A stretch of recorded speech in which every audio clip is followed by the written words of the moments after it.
All right, what's up? I thought I'd do one more. So as we all know, the Repeal and Replace Act, the Healthcare Act, that the Republicans were trying to push through, didn't go through yesterday because of what's been called a surprising vote by John McCain. Here's why it's not surprising. John McCain is a smart guy. I respect the fuck out of that guy.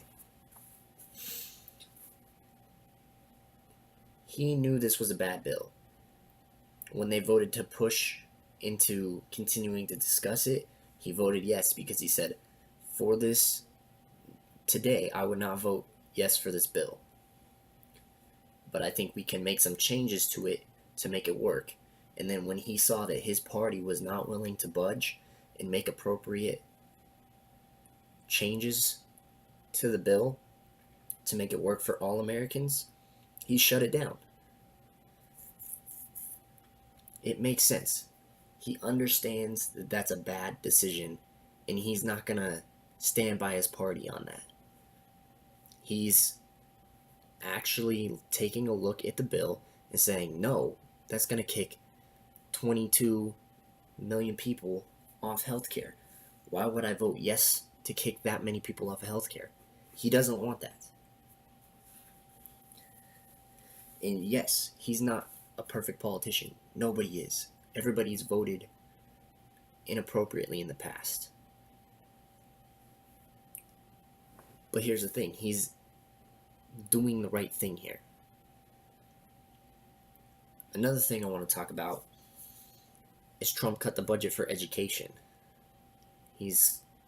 That's what he wants to do, is cut it 9.2 billion. And then he gave a $100,000 check from his salary to the Department of Education to make up for that.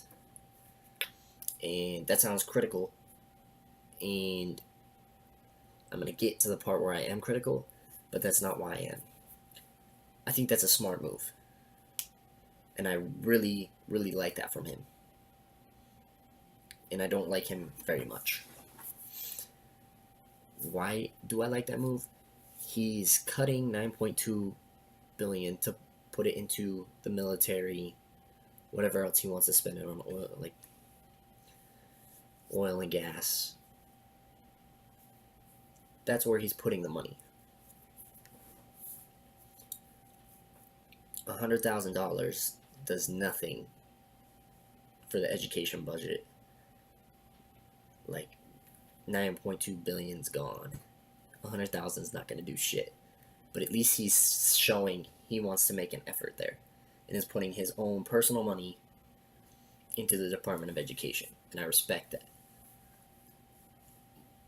Here's where I get critical of it, is that money that he's taking out of it is going to get spent elsewhere in industries that are dying.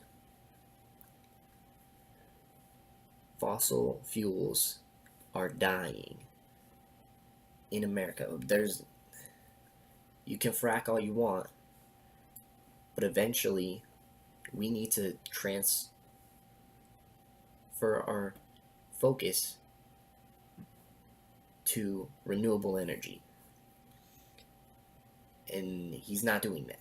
So he's taking money away from educating the next generation. That money that could be used to teach people about renewables. So we get engineers working on renewable energy. And he's saying, let's give it to oil and gas, or let's give it to the military, when we are already spending way too much. We still build tanks, people. Do you understand that? When is the last time we've needed a tank to fight a war?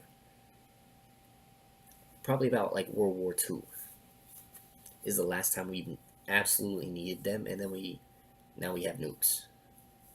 Everything's fought with drones and bombs.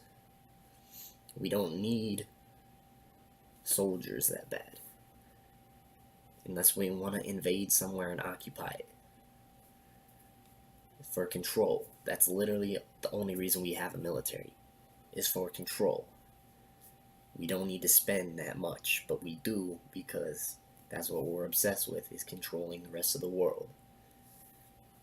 So that's where I'm critical of it, is we're spending that money in places we don't need to be spending it, when we need to be spending that money on education and be putting more money into education. Um, so that's my little rant on that. But honestly, the discussions I saw in the past 2 days at work from just people I don't even know have got me back into politics, in thinking that there is hope. Um, Especially with this John McCain vote, especially with Trump actually trying to help the education budget, even though it won't help it that much. That gives me hope that maybe things could go back in the right direction. Um, so that's where I'll leave it. Everybody have a good day. Be safe. I'll see you later.